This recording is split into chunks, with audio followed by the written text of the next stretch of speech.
So we found out about this school through recommendations from other medical students ahead of us. They really enjoyed the program and felt that they learned a lot of Spanish, so we decided to come and check it out. In California, we speak a lot of Spanish, but we don't really know what we're saying. And so sometimes it's difficult to get your point across, and having time to wait for a translator, especially if you have to ask just one question or there's just that one thing you forgot. Having at least a basic knowledge is really helpful for getting your point across.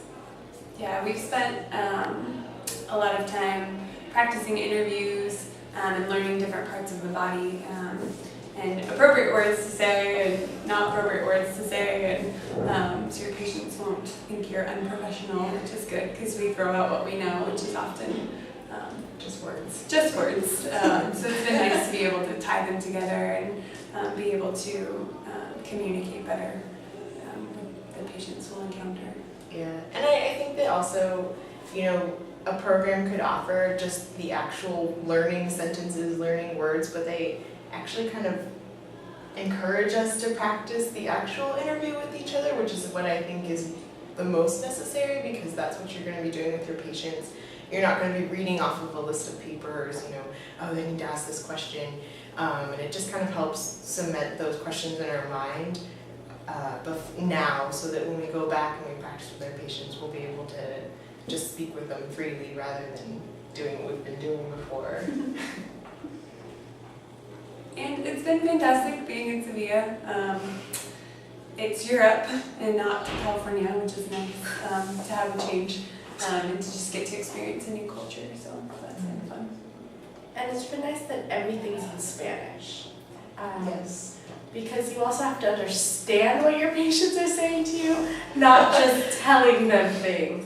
So having a yes or no conversation only gets you so far in an interview. If you ask them what happened and you can't understand what they're saying back to you, you miss a lot. And I think also I've had the opportunity, actually all of us have had the opportunity to go to a Spanish-speaking country, but we can get by speaking English. And so being here, though they do speak English and we know people who do speak English, we're still kind of more encouraged to speak Spanish as much as possible, even outside of the classroom. When you're going to try and go other places, you need to be able to speak Spanish to find what you need, and Get a bus ticket. it just really helps you to really cement the Spanish language in your mind rather than just defaulting back to what's more comfortable.